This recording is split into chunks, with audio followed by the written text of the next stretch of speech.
Welcome to Lynn Cullen Live, talk radio without the static.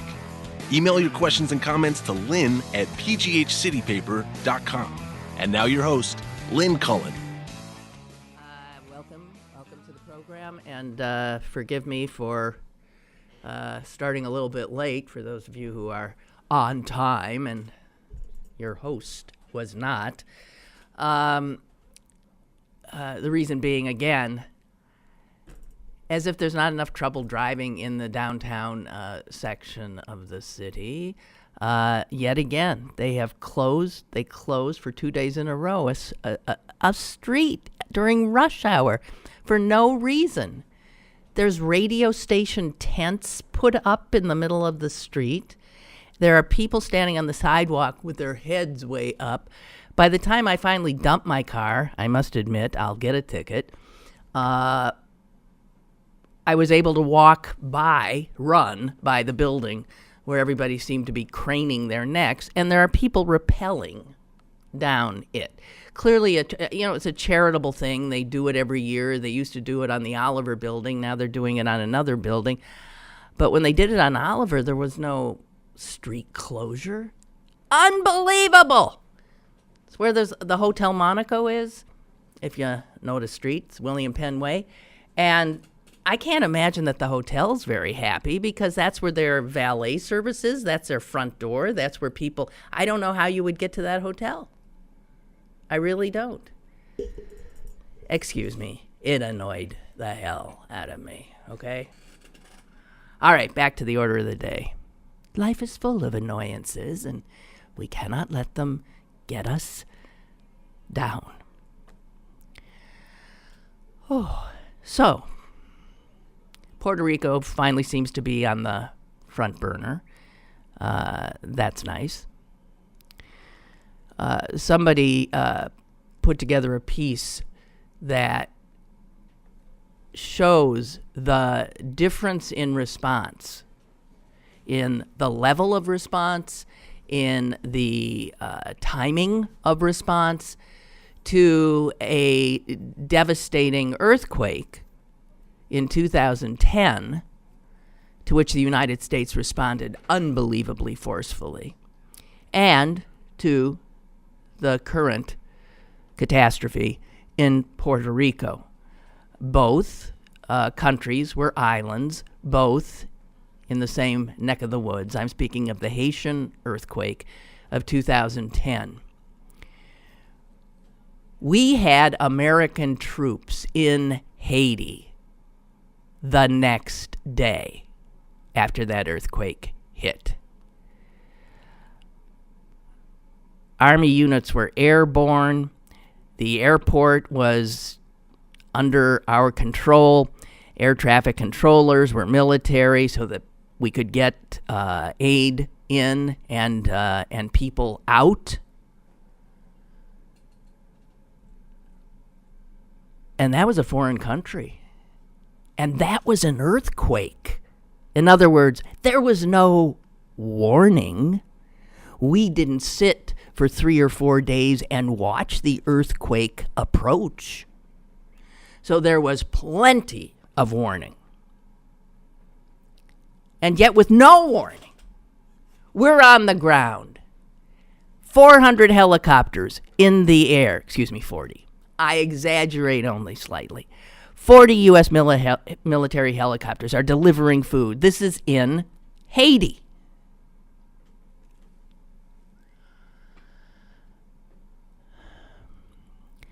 Anybody who knows anything about disaster relief is stunned by what's happened in Puerto Rico. The unbelievable dereliction of duty to safeguard those people's lives.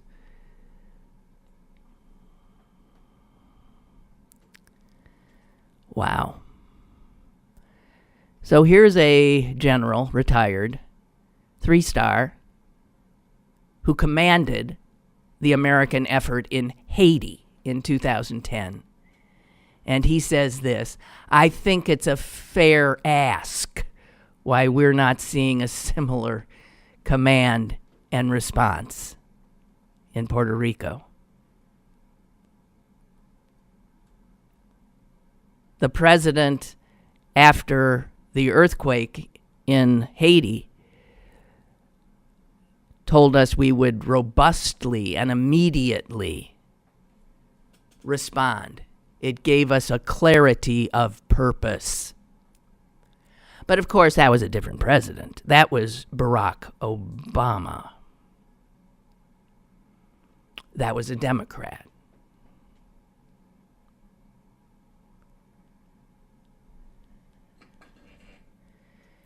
It's unbelievable. And I cannot imagine what the ultimate toll will be in Puerto Rico. I cannot.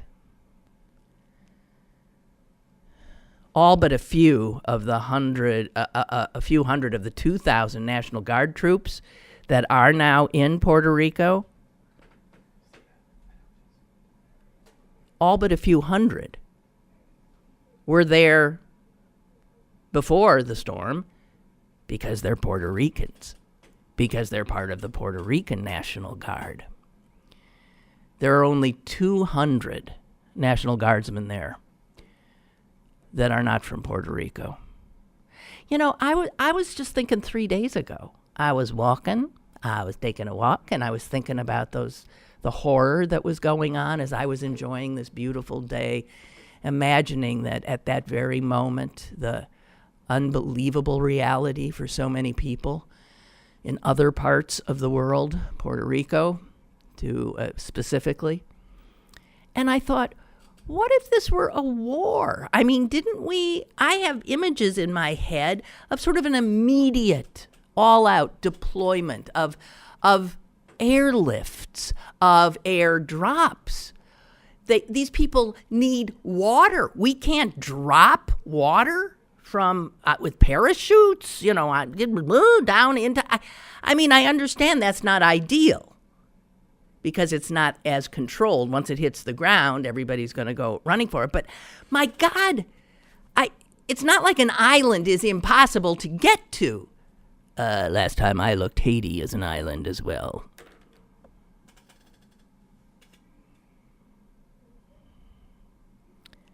Unbelievable. And the more you see there, as more media get there, the more stunning the disparity between the Trump's administration's reaction to Texas and Florida, and to that who knew part of the United States called Puerto Rico with those brown people who speak Spanish.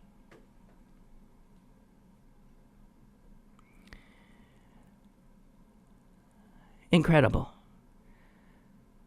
I don't understand the slowness of the Navy. Oh, our relief ship will get there sometime next week. Well, excuse me. That's not good enough. You saw this damn thing coming. You couldn't have turned around and anticipated you might be needed in that direction.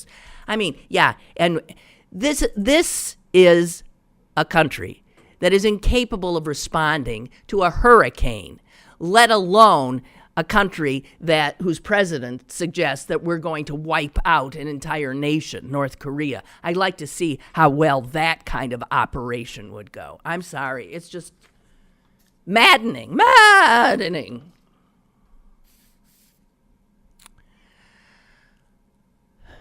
So I got hung up last night on this idea. I'm changing the subject.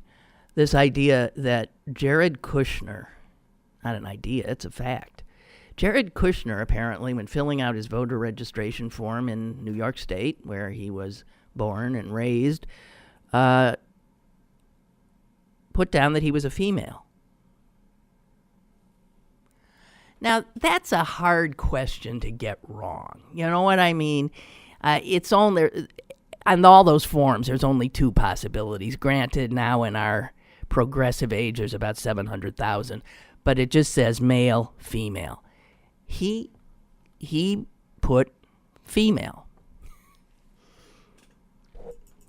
And so I started, you know what? it allows me to then say something I've been thinking for a long time, and it didn't seem like a nice thing to say, but who cares at this point with these people? Look at Jared Kushner. Take a good look. Look at different aspects of his body, his face, his gestures. He is extremely what I think of as feminine in body, small boned. I have notoriously, ridiculously baby-sized wrists.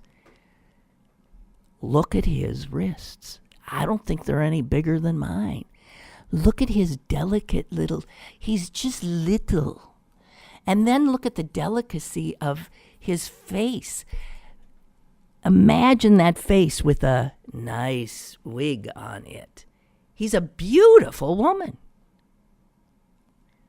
I'm just saying. Think of his voice. Remember how you never heard him for a long time? You were aware of him. We were told he didn't like the spotlight. We were told he was really capable. The Donald thought he could bring peace to the Middle East and everything else and handle 20,000 different portfolios at once without dropping a ball. All of this kind of just amazing, and he never spoke. Then he did. And his voice is high and soft. His whole sort of the way he presents himself is as a proper woman would present herself, sort of quiet, choosing the background, letting Ivanka, his better half, take the foreground. I got to tell you, I think I'm onto something here. I don't know what's with the two of them, but Kushner putting down female, I think there's something more behind it. I'm not kidding you. Just saying. It's a rare man who looks so delicate,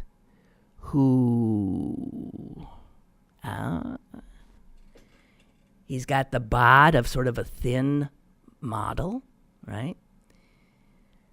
If you put a wig on him, put him in stilettos, and march him down a runway at one of the fashion shows, believe me, he'd be the babe. I know that's not nice. Barbara says, we have reached out to the New York City Board of Elections. Oh, this is Snopes. The folks that tell you whether something's true or not. You mean that's not true that he put down female? We've reached out to the New York City Board of Elections to verify if the daily news reporting is accurate, and we'll update this page if anything comes to light. However, as executive director of the New York City Board of Education Elections is on board as saying the mix-up was a data entry issue and not a filing issue. Fine. All right. Still, look at his wrists.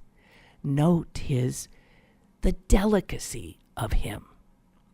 Just saying. It's weird. You know, Ivanka talks like this too. And Jared talks like this too. And I suppose if they ever got in an argument, it might get up to, Jared, I really wish, that would be screaming. Ivanka, that would be like over the top. Barbara, take the wind out of my sails. Thanks a lot.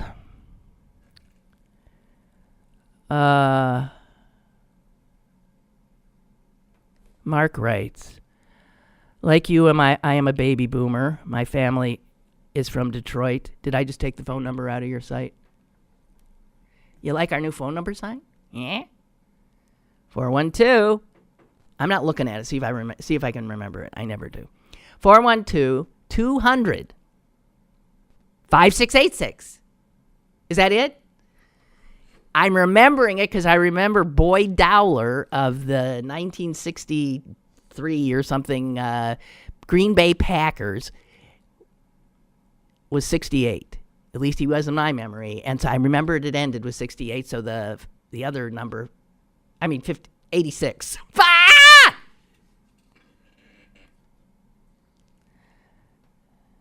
You think I need a vacation? You think it's good that it's Friday and maybe I can have a little rest? Back to Mark. I'm a baby boomer like you. My family's from Detroit. When I was a little kid, my family moved to suburban Dearborn, where my father worked. At that time, Dearborn had a mayor named Orville Hubbard. Orville Hubbard. What a name. Mayor Orville Hubbard campaigned on the theme of, quote, keep the N-words out of Dearborn. Wow. He campaigned on it, all spelled out, spoken out. This evolved to keep Dearborn clean. Wow. It's like that campaign manager Lee Atwater said. Since you can't say the N-word anymore, you talk about busing, you talk about welfare queens, you talk about voter fraud, and we all know what we're talking about. Mark goes on, well, there was an ugly incident at the Air Force Academy. Someone wrote N-words go home on some dorm room doors. It seems like we are coming. Oh, you're saying this happened now. We're in real time at the Air Force Academy. Somebody has written N-word go home. And to Mark, this is bringing up all of that from his childhood. Seems like we're going full circle back to the bad old days. I feel like the election of Obama gave some people license to quit bothering with the dog whistles, and Trump is more than happy to let these people feel that it's okay to act that way and feel that way. The commanding officer at the Air Force Academy got the academy all together and showed us all what leadership looks like in a very clear and direct language. I'm an Army veteran, and I never thought we would need the military to teach us how to behave and to treat each other in this country. You know what's interesting? The military is one of the few institutions we have left that I think a majority of Americans look on with a measure of respect, and it could well be the most progressive institution we have. It is the most integrated, both racially and gender-wise. And we have seen the military push back at its commander-in-chief more than once. Who would think Americans would ever feel grateful that there were a lot of generals in the White House? Hopeful that it would be the generals that would keep the president from getting us into a nuclear war. Grateful that generals will try to bring some order. Yeah, it's interesting. Who ever thought we would need the military to teach us how to behave? Well, they're certainly doing a better job than a lot of other institutions. Hey, speaking of, racism in this country, did you see, I can't watch her. It's like so many people in this administration, I simply can't even look at or listen to. But Sarah Huckabee Sanders, the press secretary to the president during her session with the media yesterday, I didn't see the whole clip, but at one point, a reporter, actually April Ryan, who is black, the one who Omarosa, is that her name, famously threatened, not only sort of physically, but also threatened to perhaps dig some dirt on her. So April Ryan, the subject, obviously, that Huckabee was talking about, was about the national anthem brouhaha. And something she had said, April Ryan felt, needed some clarification. So what I saw was April Ryan saying, excuse me, but I think we really need to clarify what you're saying. And Sarah Sanders says this, quote, I don't think there's much to clarify. It's pretty black and white. Yeah.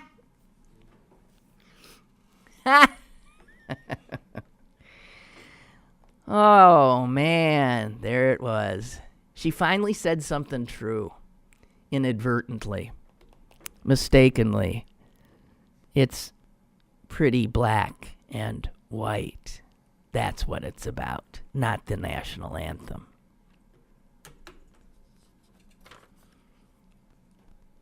And speaking of people saying the wrong thing in this administration, the acting Secretary of Homeland Defense, or whatever the hell that is, a woman named Duke. Did you hear what she said?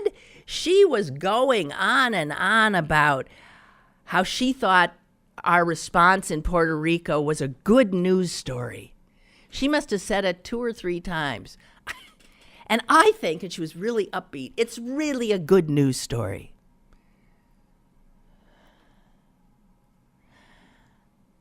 It's hard to even know what in the name of God that woman was thinking.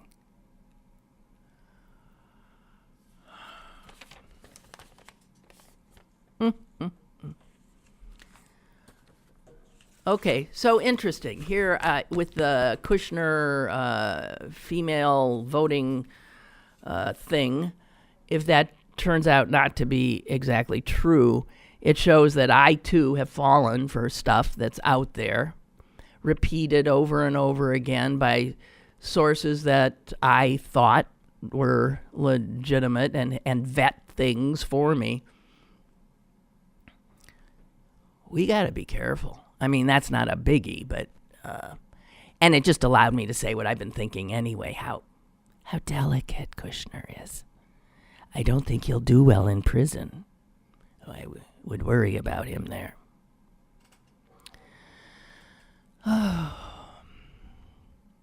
So, the flag thing.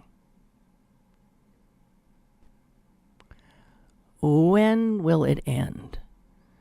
Will we be able to watch? Next Sunday, is everybody going to be tuned to see? I hope they just do what they used to do and stop this nonsense, because it was destroyed. Whatever Colin Kaepernick initially was trying to do has been overridden by Trump and his ability to glom on to what he knows is something that'll stir his base, and more than his base, an emotional subject that tugs at the heart, our love, our reverence for the flag. You can't talk about the flag without them bringing in veterans. And to disrespect the flag becomes to disrespect veterans. And then we're off and running. And we saw how quickly it happened, with football players now being dragged into an absurd kind of political argument where people were talking about totally different things. Why any one player knelt, you wouldn't know unless you asked him. Why any one player refused to kneel, you wouldn't know unless you asked him. Why any one player decided to hook arms and think that was... What are they saying? Do you know? Do any of us know what any of these symbolic actions mean? No. Not anymore. We don't have a clue. Sick of it.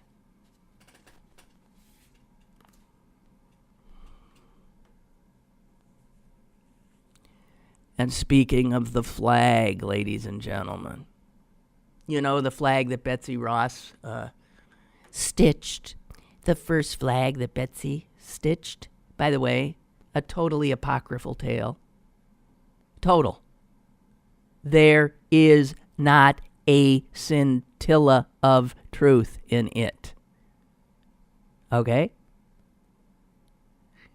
In fact, the flag, as currently constituted, didn't really exist until the late 1800s. I kid you not. Well, Lynn, how can you say that? Haven't you seen the paintings of Bunker Hill and the three, the guy with the drum and the guy with the fife and the guy with Betsy Ross's flag? The Revolutionary War? Yeah, well, that was something that came from the imagination of an 18th century painter. There was no flag. We didn't care about that stuff. I think the people at the time had bigger fish to fry.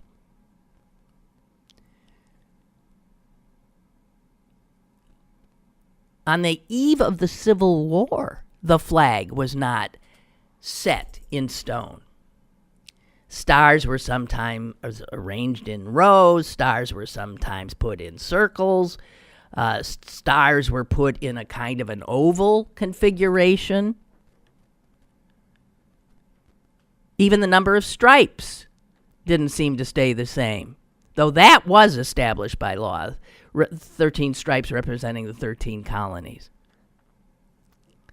At one point, the flag over the nation's capital had 18 stripes.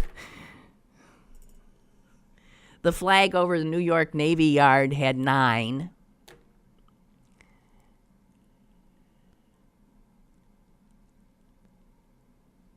Benjamin Franklin, no less, along with John Adams, no less, wrote a joint letter to the King of Naples telling the king that our flag, and here's a direct quote, our flag consists of 13 stripes, alternately red, white, and blue.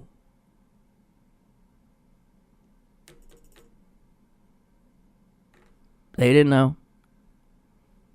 They probably never seen one.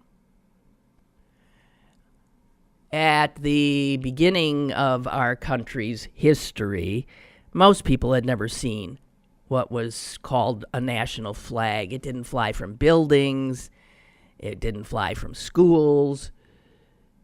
It wasn't reproduced in newspapers.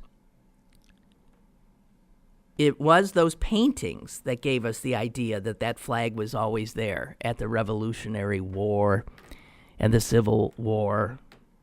There was no American flag at Bunker Hill. There was no American flag at Trenton or at Yorktown. The United States Cavalry did not adopt the American flag until 1887. Which means that George Custer and his men, and you've seen paintings of George Custer and his men about to be massacred, and they're carrying the stars and stripes. They never did. Soldiers didn't carry the stars and stripes into battle. They had battle flags. That's a different thing, a different animal. They had battle flags, but they did not have the stars and stripes. Washington didn't cross the Delaware with the stars and stripes. A lot of what we learn about our country is simply mythology. I bet they're still teaching little kids at Betsy Ross and George Washington. I've told the story a million times about I had gone in to pick up my kid in kindergarten for some reason, a doctor's appointment or something. And as I walked into his class, his teacher with the little students at her feet sitting on the floor in a circle, looking up to her. And as I walked in, she was saying, so when Abraham Lincoln cut down that cherry tree, and I thought, oh boy. She's telling him Abe Lincoln cut down a cherry tree? So I at first really got scared. I thought, hey, what's my kid going to be learning here? And then I thought, what difference does it make?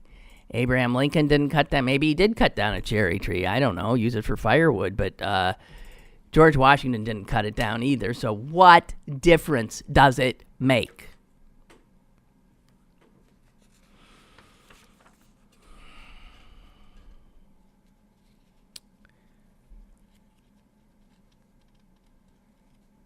You know, when people are actually patriotic, when they're actually involved in fighting for their freedom, they don't need no flag. They don't need a flag. They don't need that artifice, right? They don't need a symbol. They got reality. During the Revolution, when people were fighting and dying on the battlefield to establish this new nation, saluting the flag would have been regarded as a totally empty gesture. You want to be patriotic? Pick up a musket and fight.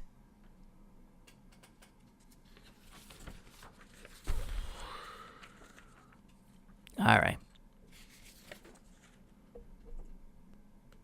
Chris writes, I know you didn't watch the Vietnam series on PBS. Well, I've now watched 2. My son forced me. And I'm on it. I'm a little late to the game, but I am on it. Chris wants to say it was such a powerful series. I think PBS is going to run it again every Tuesday. Well, you know, you can run it. I mean, I just go on demand. So I'll catch up. I will. What Ken Burns did with this was just masterful, says Chris. I learned so much from watching it. I'm almost 54 years old, so obviously I was just a little girl when Vietnam was happening. God knows they didn't teach half of what I learned from this series when I was in school. Nixon and Kissinger. What a disgrace. Along with so many others. Yeah, knowing our history. It's an important thing. And I was not a child when Vietnam happened. It affected my life a great deal. It disrupted it because, well, if you've seen the series, the country was literally almost in a civil war, it seemed. It was a frightening time, sort of like today. It truly was a frightening time. But the stupidity of Vietnam is really unbelievable. And I feel, and always did feel, for the soldiers over there. Most of whom, or many of whom, didn't want to be there. They were drafted. I think that's why I'm absolutely for bringing the draft back. I'm absolutely for it. There should be a draft. It should apply to men and young women. And once you have a draft like that, you ain't going to have these wars. If there were a draft, we wouldn't have gone into Iraq. People would have been a little more serious about it. If their children were all of a sudden potentially going to be in the front lines. You pay attention then. And so back then in the 60s, we actually made a point of finding out. When I first got to Northwestern University, 1966, I didn't know about Vietnam much. But the minute I got there, there were teach-ins every day. I would go and I would find out what was really going on there. And, of course, immediately became part of the movement to stop this war. Can you imagine if we'd stopped it in 66? And then to find out, as I did just from watching the first 2 episodes, that Ho Chi Minh wanted to ally himself with the United States against the French. Well, it ain't going to happen now, is it? Ho Chi Minh, we pushed him into the arms of Mao. I don't know, so I'll learn more. We have a caller. Hello? Hello? Mike in D.C. Hi, Mike. How's it going? I'm watching the series too, and the parallel between Bush and Nixon is palpable. The parallel, the way they got into the war, or what? Or no, Nixon's behavior and Trump's behavior is and Trump so closely aligned. Oh, okay. Yeah, Nixon and Trump. Mm-hmm. A series, another episode that's coming up tells us that Nixon went to the South Vietnam and said, "Don't negotiate a war until after I'm elected, because you'll get better results." So he contacted a foreign body. Johnson knew about it, knew it was treason, and didn't say anything because he didn't want to look like he was favoring one candidate over another. Mm-hmm. The parallels in what just happened with Trump contacting a foreign government to get assistance with the election is you cannot even not see the parallel.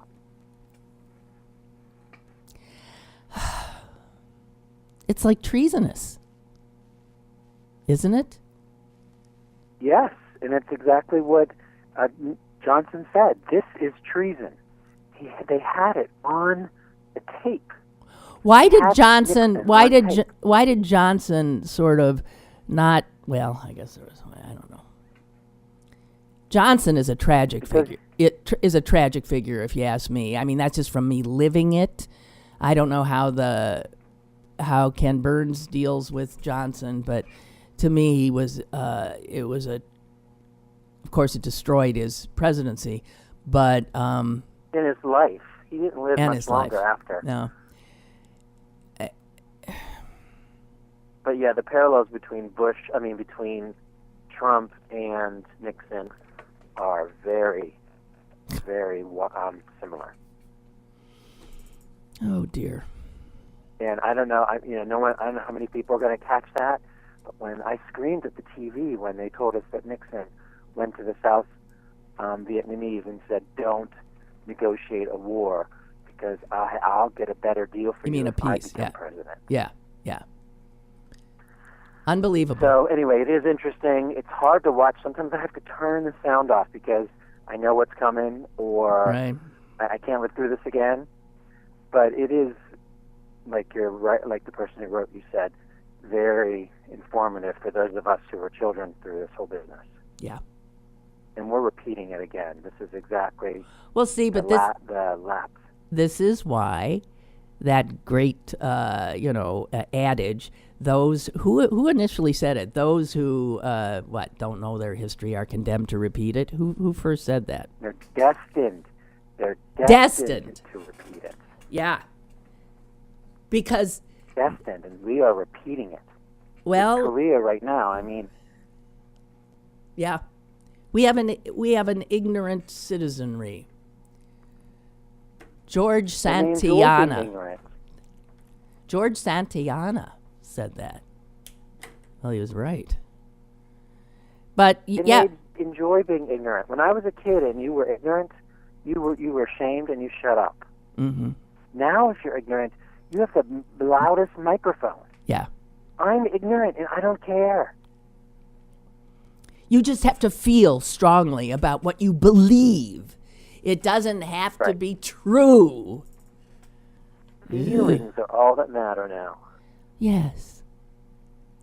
All right. And I feel I'm taking up too much of your time, so have a good weekend. No, you're not. And thank you. Bye. Bye. Bye. Chuck writes a couple of things. Rachel Maddow reported that Trump's decision to make an issue about the anthem was not at all accidental.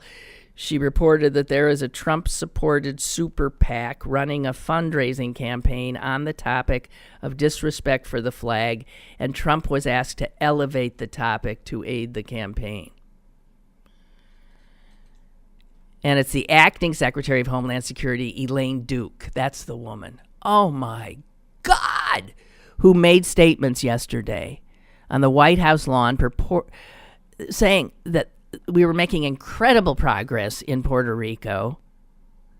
CNN showed her saying that to the mayor of San Juan in a split screen, and the mayor's facial expressions said it all. This administration depends on its base to blindly believe anything they say. Yeah. Well, and they're correct. That's what they're doing.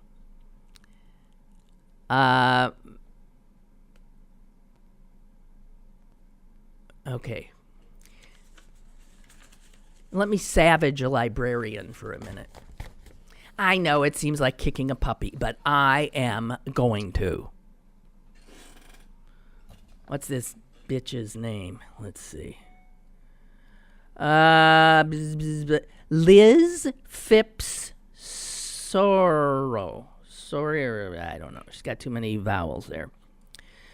But Liz got herself in the news because Melania Trump, our First Lady, sent Liz's school in Massachusetts a box full of Dr. Seuss books for her library. And this was because it was National Read a Book Day. And when this box came from the White House to the school, to her school, this librarian went berserk. And she wrote a scathing letter, not a thank you note, to the First Lady. She sent the books back, I think. I'm not sure. And she said, here's the problem. She said, first of all, that Dr. Seuss was a racist or something. That Dr. Seuss's books are steeped in racist propaganda. I've got almost every one. I treasure them. I read them to and with my son. Racist? I think Dr. Seuss, quite on the other hand, helped a parent teach a child that you treat people, all people, with respect and dignity.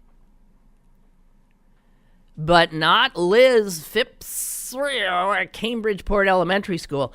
So she told the First Lady, they're racist books, and anyway, what the hell are you sending them to me for when our kids come from rich families and these should be going to schools that need library books? I don't need any library books. I just want to say this. Liz, the proper thing to do when the First Lady, who is doing what she's told, sends you a box of books for National Read a Book Day or whatever the hell it is. I don't care if you didn't vote for her husband. You say thank you. You say thank you. And then you say, because our school district is wealthy, I will, and I'm sure you would agree, I'll be passing these books on to a school district or a school that I know could use them or doesn't have the resources If any mistake was made here, it was by, of course, Betsy DeVos's education department, who decided which schools the First Lady was sending these books to. And here's how Betsy DeVos works. They only sent these books to one school in every state that was, I guess, the highest performing elementary school. Well, of course that's going to be some rich school where they can pay for the best teachers and where all the little kiddies have a real good breakfast and tutors and anything else they might want. So in Betsy DeVos's education department, yeah, you reward schools that don't need this stuff. You want people to read books? You want little kids to read books? Send it to schools that barely have a library.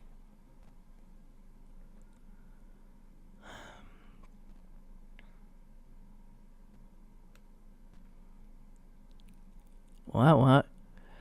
Oh, so people are telling me, you're sending me stuff about, did you send me this? Yeah, about Dr. Seuss being a racist? Someone wrote a book. They decided that the cat in the hat was black. Also, no, Dr. Seuss, political leanings are well known. He was a liberal Democrat, opposed fascism in the 40s. He opposed President Nixon in the 70s. However, when he was in the advertising world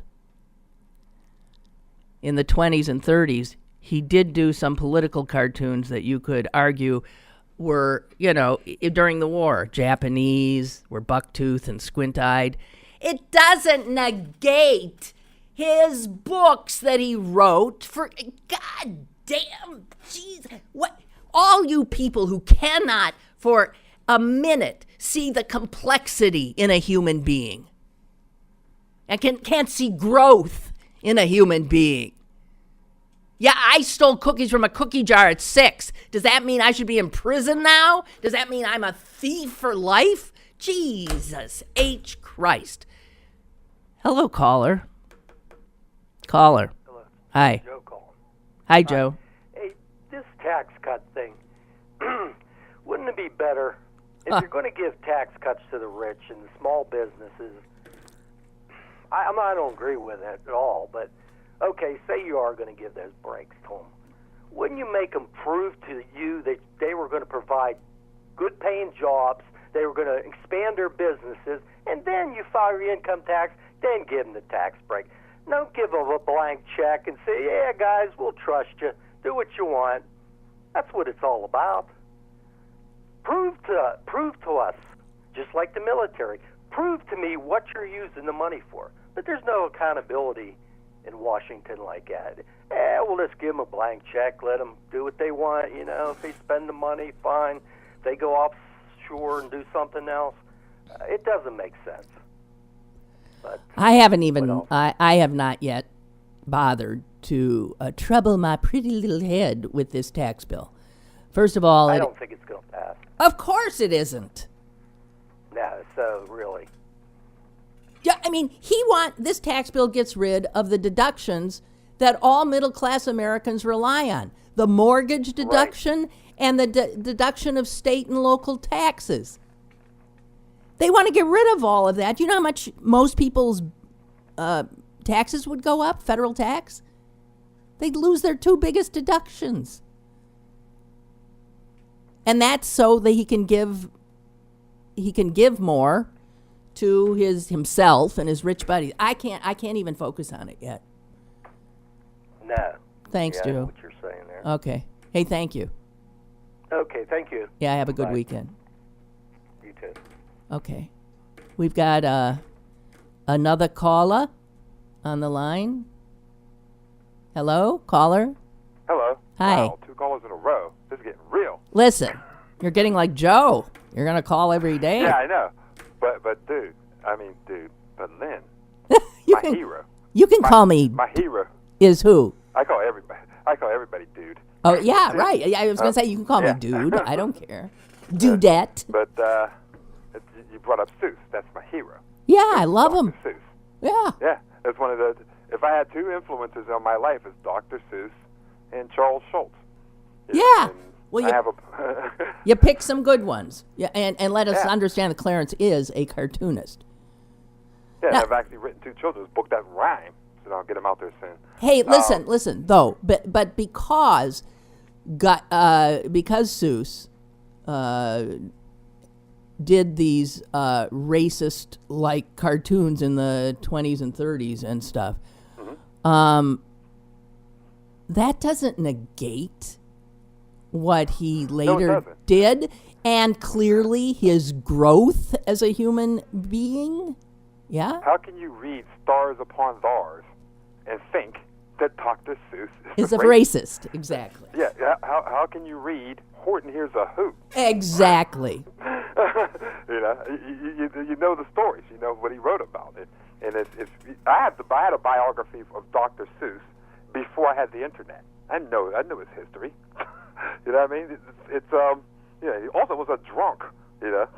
But God bless him. Yeah, but that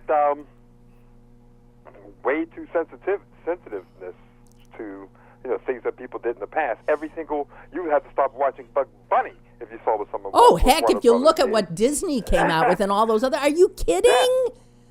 I mean, guys, I see. It's these litmus tests. It's these, if you've deviated all from this, and then you're never forgiven, so that everything you do later in your life. And even this librarian reacting like this when you say thank you and you give the books to someone who needs them. Yet I'm sick of this just constant. But if you ever have 2 hours to spare, Sam Harris just did an interview with some guy on the problems with liberalism, talking about identity politics and how it's moving it. I listened to it in 4 sessions, in a half-hour clips, while I'm eating lunch or something, and over a couple days or whatever, But it hits a lot of points on that. I'm sure. I forget what the guy's name is, and I'm not by my computer, but it hits a bunch of those points. The one thing that he said, the guy who being interviewed or talked to, was that minorities and women say, you have to understand where I'm coming from. And in the next breath say, you can't understand where I'm coming from because you're not me. I read this. I read this. That's right. You're in an impossible place with these people. Mm-hmm. You have to understand where I'm coming from. And then if you try, that you're told, there's no way you can understand where I'm coming from. Exactly. I love that. I'm going to try to somehow make a meme out of it. Yeah, well, it's so true. That is the bind they place everybody in, and it's madness. I read the same article. I think it's madness. It's probably by the same guy because I listened to this in the interview, but I think it was in the New York Review of Books or the New York. It's probably by the same guy because he did say he wrote an essay. But I know he's running out of time. And I forgot what I was going to say. Aren't we all? Aren't we all? Have a good weekend. Yeah, thank you. You too. Okay. There's Bye. Clarence. All right, Milt says he's going to ruin my day. What? He says a slight spoiler in regard to, please stick with Ken Burns and Lynn Novick. Thank you for recognizing that there's a woman involved in this. Epic Vietnam documentary. The story you just described about your arrival and subsequent awakening at Northwestern is mirrored exactly in episode 7. Well, my reluctance to watch the series is because it's so. I'm going to be transported back to a period of my life in which I was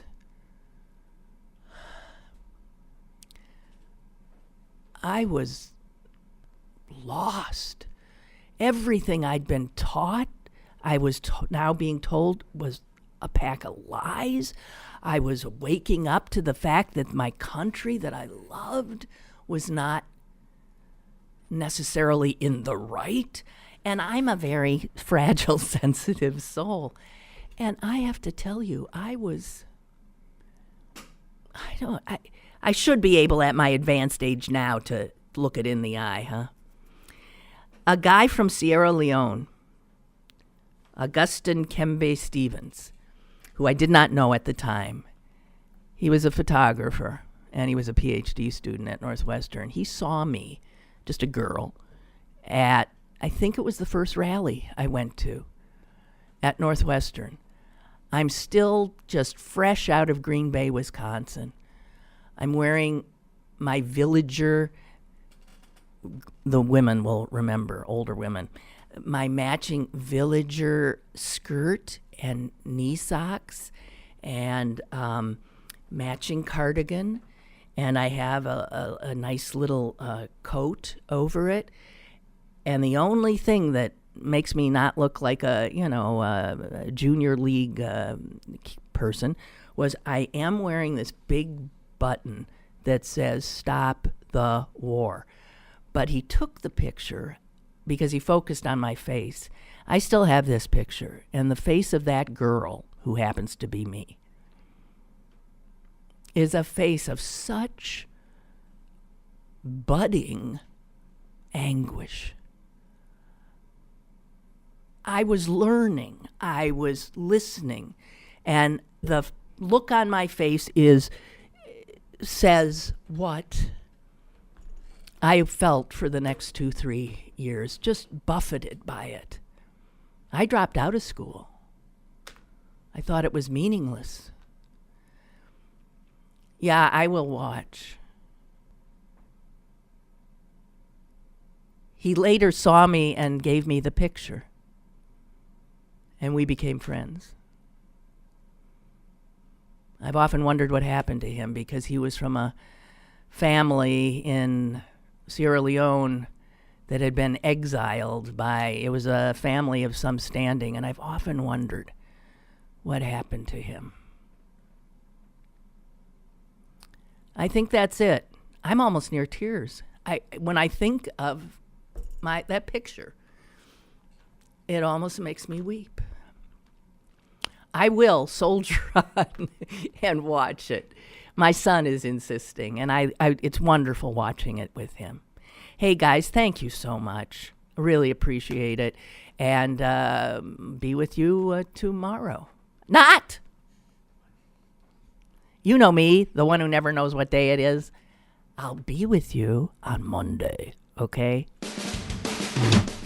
Lynn Cullen Live, Monday through Friday from 10 a.m. to 11 a.m. and archived at pghcitypaper.com.